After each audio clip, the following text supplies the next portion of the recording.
Welcome to the World Happiness Podcast. A space to remember that happiness is not just a destination. It's who we are. And when we become happiness and cultivate inner peace, we become living catalysts of transformation. Lighting the path for others to awaken, To heal, To thrive. Through each conversation, we explore how remembering and embodying our true nature Is an act of collective healing. and how consciousness and happiness are the bridge to lasting peace.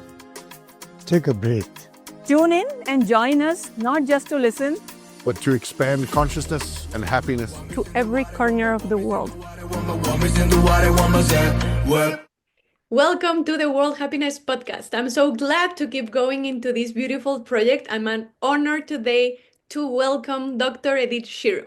She's a distinguished clinical psychologist, renowned for her expertise in trauma and post-traumatic growth. She's based in Miami, and Dr. Shiro is co-founded the Trauma and Resilience Center, and she has dedicated over 25 years to helping individuals transform adversity into personal development.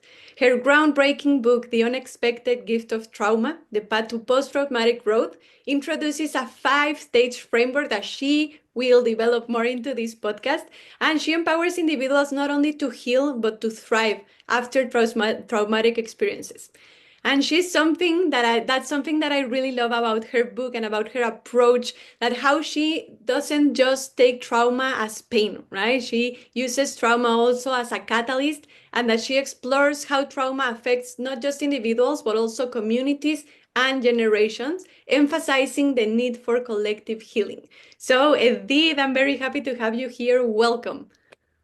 Thank you, Pao. It's such an honor to be talking to you and to be doing so many things with you and the World Happiness Foundation, our beautiful foundation that we've worked and collaborated for all these years. And I can't wait to start talking about everything that we're going to talk about. For sure, I'm so excited too. And also knowing for everyone to know that Edith leads our commission of mental health around the world. So that will be something interesting, putting all this together in this wonderful podcast. So let's start. Edith, can you share with us in your personal journey, what led you to specialize in trauma and post-traumatic growth? What inspired your work? Thank you so much for that question, Pao. You know that I believe that everything that happens to us in our life, and especially the very, very painful things that happen to us, can be opportunities for growth and lessons that we get. I think the biggest things that human beings have created and the most meaningful things that people have created have come usually from places of a lot of suffering. And the same with me. I think that, coming from a family of refugees, of a political persecution, of concentration camps, of a lot of, suffering, I grew up always thinking, like, what really makes a difference, between people that can thrive, that can move forward, that can be more resilient, that can, have a meaningful life, and the people that stay stuck, and people that are depressed or stay stuck, or they can't really move from that, that pain. And I was super curious, as a little girl, and still I'm super curious person. So I'm always like, what makes a difference? How come? How is that possible in my own family, in my own community? I grew up in Venezuela, so a lot of immigrants in Venezuela at that time. In New York, when I was working with 9/11, with the people from 9/11, or the refugees and the immigrants that were coming to New York, Cambodian refugees, Nicaraguan, Costa Rican, Salvadoran, and then South American, and I was even like from Africa, and I was like, okay, how come some people come to this country and they really begin to work on themselves and they process, and somehow life happens to them, and some other people can't do it. Then that led me to research and to working a lot in my professional life with these populations, and to read a lot about trauma and a lot about post-traumatic stress disorder, about all kinds of defense mechanisms and ways in which the body gets into a stage of survival and say, okay, how do I get out of it? And people stay stuck in that survival mode. And then what do we need to do to make that difference, to say, I'm not just going to be in survival, but I'm going to be thriving, not just surviving, but thriving. And that's like how that path goes. I love that, Edith. I really do, because this is an approach that I was mentioning. It's so important because, as you were saying, so many people get stuck in that trauma, right? And you come from a family with a lot of trauma. It's also like this intergenerational trauma that many people doesn't seem, right? Like you can say like, no, I was born after and I was born in Venezuela, in a different country. Yes. But what we charge energetically and mentally, emotionally, it's a lot that so many people doesn't see. And I also believe that with all the situation that's going in Venezuela, all the people that you know already, having the tools and having the heart also to create this model and this going through the pain to thrive, as you were saying, I think that's a beautiful approach. And I want to ask you more about that, because I think we hear a lot, and the term post-traumatic stress is very well known, right? The post-traumatic stress disorder. But before I knew you, I had never heard about post-traumatic growth, right? So that's, I think it's something beautiful. How did you develop this concept, and what would be the main difference from post-traumatic disorder, stress disorder, to post-traumatic growth? Thank you, thank you. My mission in the world is to, let everybody know that there's such a thing called post-traumatic growth, PTG. And unfortunately, I didn't coin the term. No, I'm very grateful to Richard Tedeschi. He's a professor in North Carolina University, and he's the one that coined the term in the 80s when he was working with veterans of war here in the United States. And he really started looking at these differences in people that were developing after trauma. And I've talked to him, and really, this was, believe it or not, Bao, in the 1990s and the 2000s. More than 25 years ago, I was doing research on that, and I was talking about that, and I was working on that. And I remember back in the day when I used to say post-traumatic growth, people would look at me like, what are you talking about? Like, what is that, Chinese, Japanese? Like, nobody understood what I was saying. And now everybody loves it, and it's so relevant. And I get called all over the world to talk about that. So I'm very grateful. And of course, my book had to be all about post-traumatic growth. And I always ask people, okay, does everybody know what PTSD is? And everybody knows. But when I ask, does anybody know what post-traumatic PTG is? And nobody knows. So even in this podcast, I hope the message gets across that PTG exists. There's a way of getting to post-traumatic growth. There's a path. It's a process, but it is the light at the end of the tunnel. It really gives a lot of hope to everybody, to all of us, to know that even when you're in the hardest of circumstances, even when you're going through so much suffering, even when you're dealing with pain and with a lot of challenges, there is a big reward, and there's a big growth and a big meaningful experience that is coming if you walk that path, Totally. I believe that's key, because that's what you're saying, right? That's another approach and something that gives hope. And what would you say distinguish the post-traumatic growth from other traditional recovery models? Yes, thank you. Those are great questions. Wow. So one of the things that I write in my book is this. A lot of people talk about resilience, and it's a wonderful thing, and how you recover. And what is resilience is the way of bouncing back. And that's a great thing, that we have the tools and we have the capacity to bounce back from difficult situations. So for example, even countries can, Venezuela might be going through a difficult situation as a country. And every time a challenge happens, like the pandemic, or there's no light, or there's no electricity, or people bounce back and they bounce back and they bounce. So they're very resilient at this point. Same with people in the Middle East. I mean, I was in Israel and Palestine, and you see people in the middle of war, but they have the capacity to continue functioning, and they continue. Same, with the pandemic, with some families were very resilient, other families. So there are all these models of bouncing back, on resilience, on recovering, that are great. The thing about that is that it brings you back to the place where you were, to have stability. What I'm talking about is a little bit different. It's going through a process that doesn't just makes you go back to where you were, but it actually pushes you forward, bouncing forward. It's saying, I don't want to be the person that I was before. I am becoming something very different and much more whole, much more integrated, much more conscious, with a more meaningful life. And sometimes that requires that some of the breaking happens, because with trauma there's a lot of shattering, there's breaking, there's fragmentation, there's shaking of like the way you understood how life was. But those are precisely the moments in which you say, yes, things around me are broken, or I am broken, or I'm, going through so much pain. But those are the moments that would allow you then to almost like push up, and like a trampoline, like almost like bounce forward. And that's the difference, I would say. That it's not just like a little bit of a una curita, it's not like you're patching it and making it good. It's really a transformation.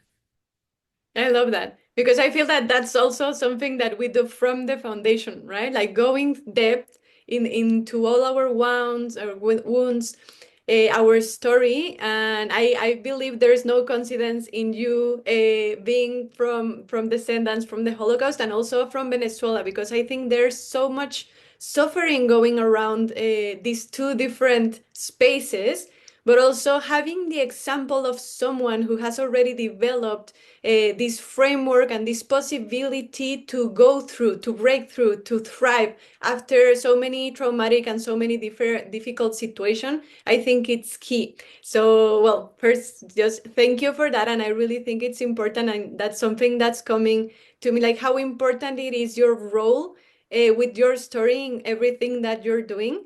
And knowing that in your book, you describe these different 5 stages to go in this process. Can you tell us about them and how they facilitate this transformation?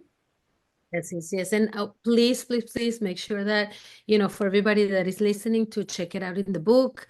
It's in Spanish, in English, in 10 other languages. And I'm going to just mention it briefly, but, we can go into depth some other time. But the most important thing to know is that the first stage is the stage of radical acceptance. And what does that mean, Pau? Is that when people are going through a lot and they're having the symptoms of either trauma or pain or challenges, and there's all this stuff that is keeping you from who you want to be, and that you're stuck in this place, taking a pause and then looking at yourself and recognizing that this is what's happening, it's extremely important, because most of us go through life running, running, running, going from one thing to another, using all kinds of addictive, ways of compensating for the pain, as we know, and it's so easy to do that between food and technology, social media, getting distracted. It really makes us not be in touch with our bodies and with ourselves. So when you take a pause and you say, okay, what is really happening with me? Like, can you be radically honest with yourself and say, let me look at really the symptoms. Let me look at what's making me suffer, what's making me stuck. And you begin to identify it and put a name to it and really recognize that in yourself. That makes all the difference in the world, in terms of like that's when you begin the healing process. So that radical acceptance, that's that first step, that's the first stage, is crucial to start this process of healing. Then you get into the second stage, which is safety and protection, which means like you start sharing it with other people, because the same way that trauma is relational, the healing is relational too. So we have to be in relationship with others. So we are in relationship with either the therapist or your group of friends or your family, or you go to a retreat, or you go to with your yoga teacher, your meditation teacher. I mean, it doesn't really matter. What it matters is it's a safe space. Mhm. And it's a place you feel heard, and that you feel validated, and you feel contained, so you can really continue to heal and process. And then the third stage is the stage of new narratives, which means that you begin to explore something different and something new, and you open your ways of looking at the world and saying, okay, maybe I'm gonna read new books, or I'm gonna go to new retreats, or I'm gonna understand life from a different perspective and try out different ways of you know seeing and understanding yourself and others, and really create a new narrative. So you're not just the victim of sexual abuse, or you're not just the person that was abandoned and rejected, or the survivor of the bomb or the concentration camp, or you're not just the immigrant, but there's more to the story. And then you start writing a new story about yourself, Mhm. and you start seeing other aspects of yourself that maybe you didn't even know were there, and you start tapping into skills and knowledge and understanding of yourself and others that you didn't even know. So a lot of people get in touch with their bodies in a different way and start exploring, like breathing and moving and being more creative and opening up. That's the third stage. And then the fourth stage is integrating everything, making it yours. So now you can tell a story without getting triggered. You can talk about your trauma, but you don't get triggered. And then the fifth stage, which is the best stage, because it's where you get to the growth and the wisdom, and you become so much more connected with yourself. You have more meaningful relationships, you become wiser, you are more in tune with the mission that you have in life. Not only that you heal yourself, and you heal in relationship with others, but you also say, I have something that I want to give to the world. And that's when people begin to be more active members of the community and give back and have more connected and meaningful lives. So it's a beautiful journey, really. Yes, and I really like how you put it all together, because those, even if I'm not in a very traumatic situation and it's something that I don't want to say small, right? But this something that might not be considered into the traumatic situations. I think these 5 steps also help a lot, because all this procedure and all this process of going through the pain, it can just be that pain, right? That we don't know how to approach to that pain, and we don't even get to that first phase that I love you mentioned, of radical acceptance, because we're so afraid of diving deep into ourselves and to that process, right? So I think these tools are very important for everything that we are doing, and this growth, and this really shifting the mindset and the perspective for what we're doing. And I remember you just mentioned now about relationships, how important they are, and how we even like the trauma might be collective and shared in relationships. It's also a healing process to heal in a collective way. So how does collective trauma differ from this individual trauma, and what are the implications of both, or collective trauma mainly? No, and something that you mentioned about the trauma doesn't have to be big T trauma. It can be small T trauma. I mean, we don't all have to live this, huge, intensive traumas. We have everyday kind of traumas also. We have microaggressions. We have micro traumas that are part of everyday lives, and you can still go through this process of healing and growth. Like for example, you fought with a friend, your pet died, you changed countries, and that was a little bit traumatic. You lost, your home, like, or something that you felt like it's not life shattering, but it's still something that you carry. Some people have chronic traumas, like, some people live through discrimination, or, racism, or, being oppressed or being rejected. These are also micro traumas that keep accumulating in your body and that need to have to pay attention. And when I talk about individual trauma, I'm honestly always talking about collective trauma, because I don't believe that you can separate one from the other. I come from a very, very systemic way of seeing things. And my way of understanding trauma is always connected. It's always within the context, within the system. When I talk about trauma, I talk about the climate change, about the ecosystem, about the culture that you live in, who you are. Even when you're you're dealing, let's say, as an immigrant, you're an immigrant in a new country. It's not just that you went through the process of losing, maybe the home that you were with or the connections with your family in your home, but also what does the culture say about who you are? How does the culture see you as an immigrant? Is it a difference if you're a man or a woman, a he, a she, a they? Does that make a difference? What are the beliefs in the community that you are about change, about new people, about the role that you have in society? All of this inform the trauma that you're having or the healing that you're going through. And what are going to be your support systems, all of that. It's not the same.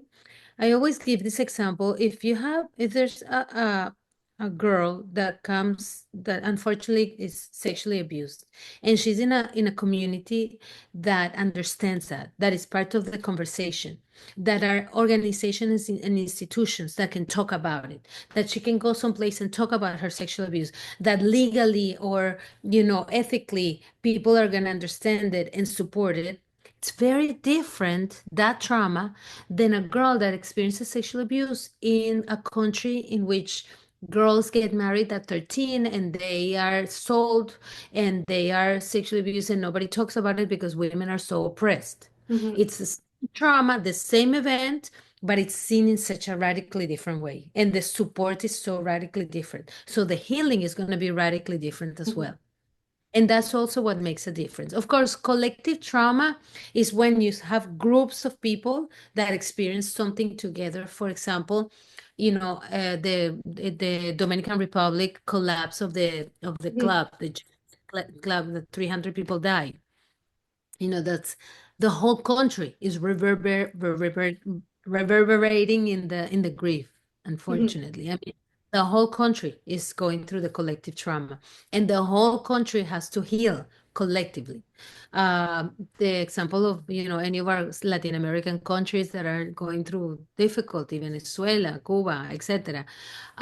When you had in Miami, we had the example of the building that collapsed.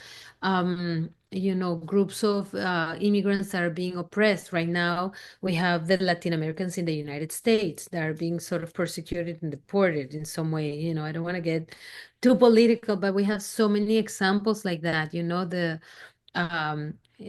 Syrian refugees that have gone through so much difficulty. These are all examples of collective trauma.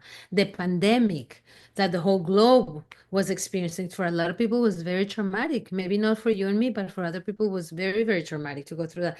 So the healing has to happen in community, in society. It has to happen in the connection, in the relationship with everyone else. I found that totally very important, right? I found that it's something key to what we aim to create. And I see two sides maybe from this collective trauma that I want to separate, right? The first one is when you talk about how the community supports a person being in trauma. And I also think this is something very important to know as someone that can help a person that has a traumatic experience. Because if I don't know, maybe I have not know a traumatic experience that I need to work right now in my life, but I have a person that I know that it's going through a very traumatic situation. So if I don't have the tools or the knowledge to approach to that person, maybe we're not going to be the role of a therapist, and that's not something we recommend, right? But if I can help from my own experience in this, on reading more about this, right? Knowing from these stages, I can be a better support if I am informed. So that's the first thing that I want to highlight, because And let me interrupt you there. And yeah, that's precisely why I always say to the book that it's not just for you when you are going through trauma, but give it as a companion to somebody that is helping someone else going through trauma, so you can know the stages, you can be of help to somebody else. So exactly. absolutely. Yes, exactly. And that will be like the first part. Being more informed and having it also as a tool to help others, because I find that very important. You just mentioned two different scenarios that it like it's totally the way we can heal faster, or that we can heal, because I think there are environments that we cannot heal because of all the culture that's surrounding us. So that's the first part that I think it's very important.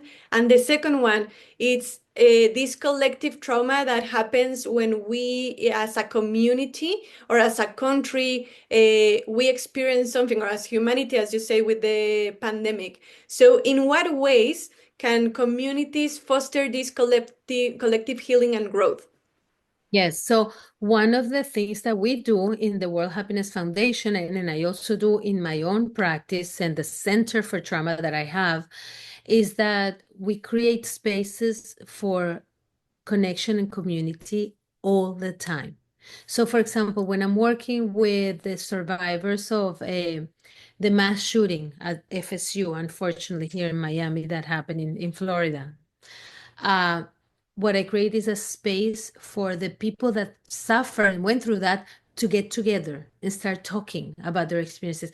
You go with the local resources that we have in the moment. Like, for example, in the Dominican Republic, let's activate the local resources and gather as a community to start sharing what were the experiences, to start, talking and expressing and really giving support to each other from people that went through the same thing. Instead of having somebody from the top that comes from the outside, that doesn't know really what happened, that doesn't even know the culture, and say, I'll tell you, I'm the expert and I know how things are done. So I'm going to come from the top and do everything, and you just follow my instructions. I don't think it really does. That's as helpful as coming from the source, from the same organic, part of the community that is going to gather together. So one of the things that happened that was beautiful here in Miami, when the building collapsed and there were 100 people and families that were affected because their members died, and then another 200-300 people that were affected because they lost their homes. Naturally, the community gathered every day in the morning and in the afternoon to check with each other, to see how they were doing, to exchange resources, to support each other, to complain, to cry, to give hugs to each other. Do you know how healing that was? That was so powerful. It created families, between them. It created a space that people felt heard and felt connected. And that really, I think, accelerated some of the healing process. And I think the more we do that, I think the better, because one of the things that trauma does is that it isolates and it detaches and it makes people feel very humiliated and very shameful. And then people start disconnecting from themselves and their families and their communities.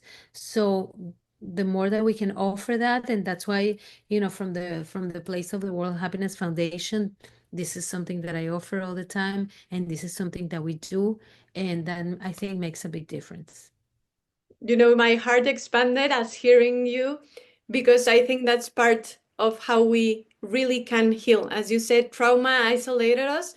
And if we see now many wars, many things that are occurring in the world and cause a lot of stress, right? And if we isolate because of fear, because of doubt, or because of any situation, it's difficult for us to heal or to heal faster. And in these communities, and I love that too, because the work that you're doing within the foundation, leading this mental health commission, it's key for this transformation, right? So how we create communities and the world in as general, what we do in the World Happiness Foundation, that you can see, and I've been talking to people and they say the community part is the thing that I love the most about the World Happiness Foundation and the courses and everything. And you and me had lived that, right? And the people in our courses and the people that take the Chief Wellbeing Officers, I always hear them say community, right? Seeing even virtually, seeing all these people talking about different things, about how can we enhance wellness, well-being, happiness,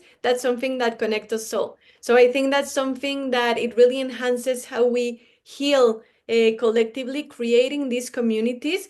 And from that space of mental health, right, the commission, how would you describe the relationship? I do believe that mental health is everywhere, right? Should be immersed in everywhere. But from this therapeutical point of view and this leading the Mental Health Commission in the World Happiness Foundation, how would you say it's that relationship, and why is mental health so important in all different environments?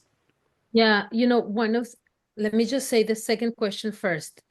Mental health is so important because the more we have consciousness about what we're doing in this world as human beings, and the presence that we have everywhere, and how we want to lead our lives, if you're not aware of who you are, what you bring, and the role that you have in your life, and how you're connecting with others, you can either spread trauma and create things from trauma, and every organization comes from that trauma place, or you can spread healing, and you can create from healing, and you can come from a place of like, oh, consciousness. And organizations can be based in consciousness, decisions can be based in consciousness, environments can be based in consciousness, and it makes all the difference in the world. So that's why for me, mental health is at the forefront, is top, and it's necessary everywhere. I just had a meeting with this amazing woman who does climate psychology, and the relationship between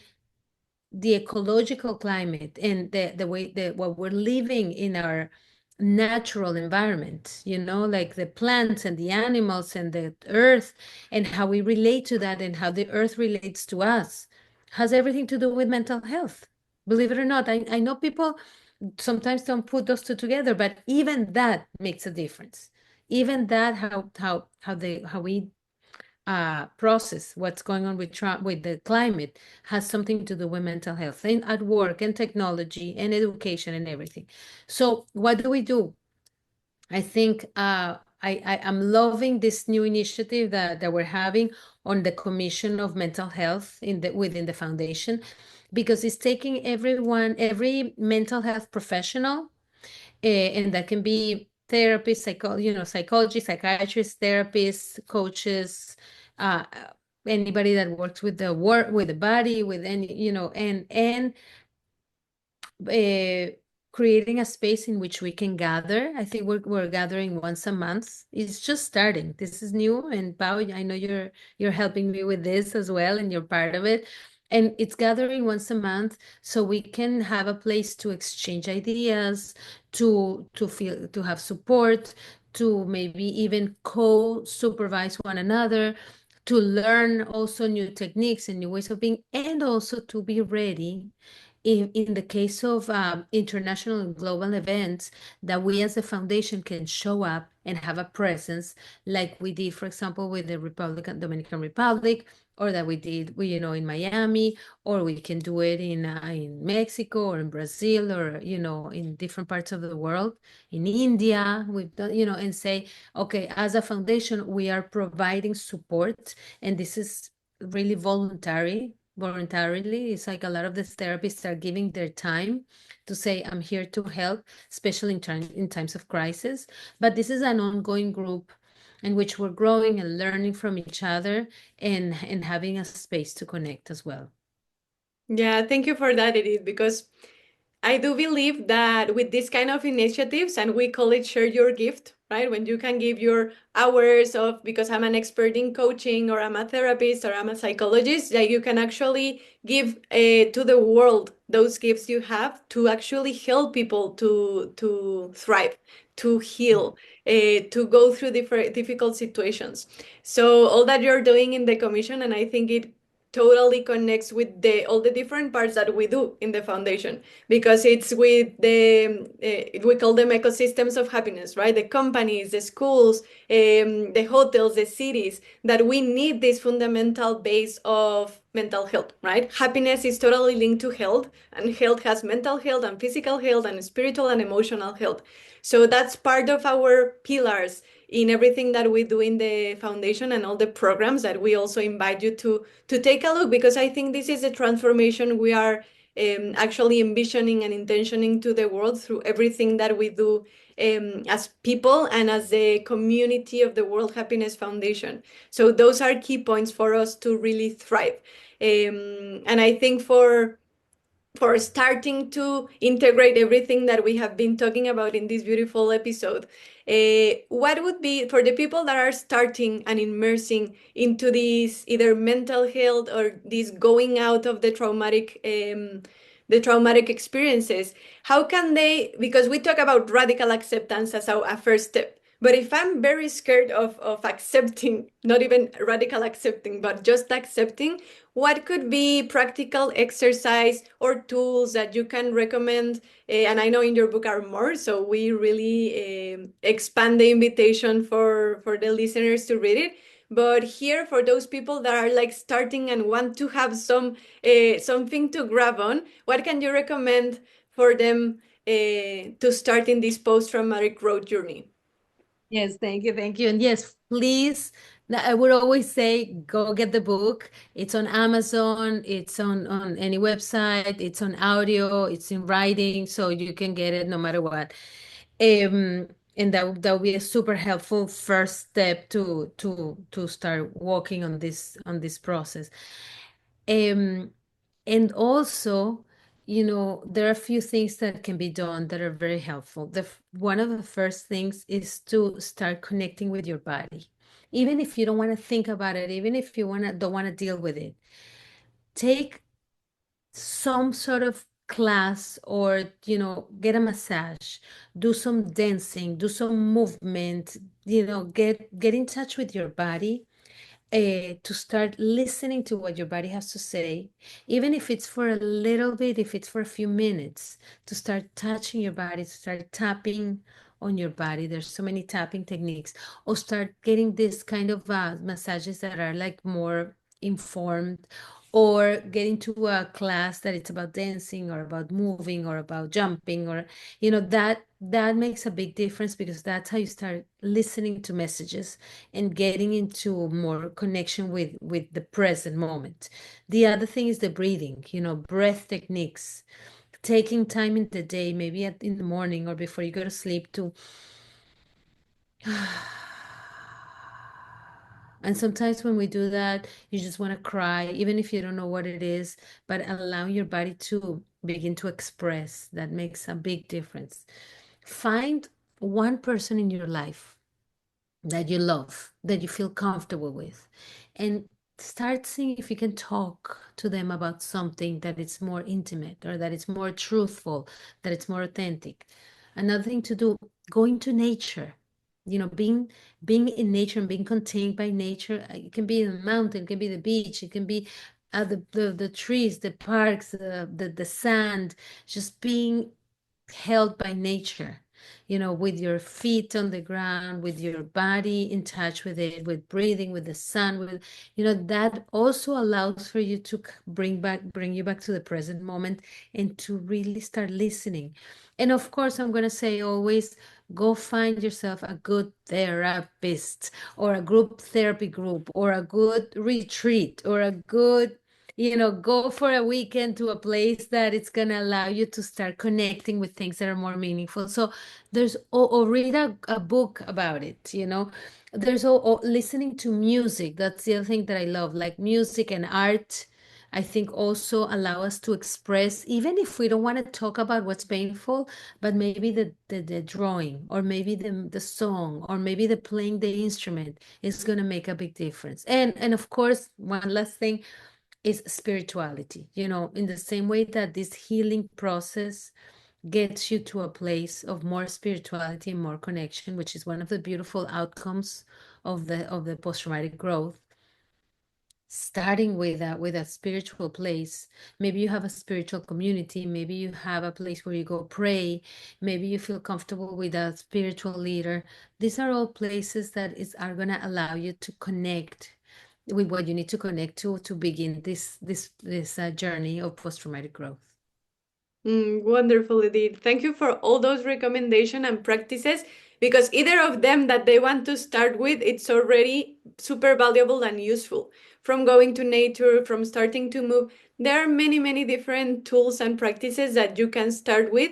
And I think one of the most valuables that I find that you mentioned, it's having peers to share, having people that you love, that knows, that they understand. And sometimes they may be people from your family or your friends. And if you don't find yet a person that it's connected with what you are, or that you are fearful maybe of sharing something really deep or personal, maybe finding, as it is said, a therapist or someone that you can go outside the your environment, right? Because I think really that's super important to have someone to share. And I also open the doors with the foundation because we have many volunteers that can hear you, that can listen to you, and that you can have this like embracing or holding space for you to give those next spaces. So thank you for all of that, Edith. And one last question that I want to ask to you is, how do you integrate all these techniques, and how do you take care of your own happiness and mental health in your day to day? Talking to you, Pau, talking to you. Of course, I mean, I practice all the stuff that I say, and I do because I deal with so much trauma. Part of my life is always having art and music. For me, that's really, really important. So in the same way, I get out of a session with a very traumatized person, and then I go into my guitar classes, and I start playing guitar. Or I go into one of our amazing journeys, that exploratory discovery trips that we do with the foundation. So you're gonna find me in India with my group, or you're gonna find me in Mexico, in Curitiba with my group. And I have a few different groups that I do different things, and that keeps me connected. And then of course I live in places in which I'm very connected to nature. So right now I'm looking at the ocean, I'm looking at this, at night I look at the stars. I go into nature a lot, as much as I can. Really, that's fundamental for me. I cannot live without that. And the music, these are things, that practices that happen to me every day. And I do believe that having a practice of meditation and breathing, and being in touch with the body, it's what really allows for keep like catalyzing and transforming everything that happens, and keep moving forward. But I would not be able to do it without our beautiful communities. And I'm very grateful every day for the support that I get, and for the connections that we have. And it's a big, beautiful family. So yes, I invite everybody to come join. And also, if you do need the help, we have therapists ready to be there to support you, and to give you, at least the first few sessions, so you can get going. And that's the idea, really, to provide that as well. So appreciate that.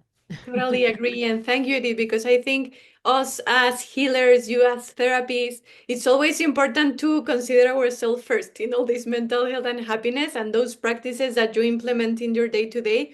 It's also a recommendation, and knowing, right? Remembering that we need to also apply everything that we share with others into our life. So thank you very much, Edith. I'm super grateful and super honored to have you here in the World Happiness Podcast. Thank you for illuminating with this powerful concept of post-traumatic growth, and for your continued leadership in the World Happiness Foundation as our leader in the Commission of Mental Health. And for those listening, also, we invite you to immerse yourself in this beautiful transformational approach, one that sees trauma not as the end, right, but as the getaway to awakening and flourishing. And if you are also this invitation for all the psychologists, the therapists, the coaches, etc., we warmly encourage you to become part of the global movement by joining this initiative that we've been talking about, Share Your Gift, where by donating your time, your skills, you're not just offering a session, right? You're offering valuable time for people to grow, to thrive, to flourish. And well, we will share everything in our media, but you can sign up as a volunteer and contribute with your unique light, that we love to share it that way, to the communities around the world. So thank you again, Edith. We will also post everything if you want to get in touch with Dr. Edith Shiro. because as you just heard, she's wonderful and all their approaches, and I was just light warmed and heart warmed as speaking to you. So thank you very much, Edith, and see you in the next episode. Thank you. Thank you. It's been an honor and a pleasure, and you're amazing. And I'm very, very grateful to have you in my life as well, and to do this together and to continue this journey together. So big hug, big hug.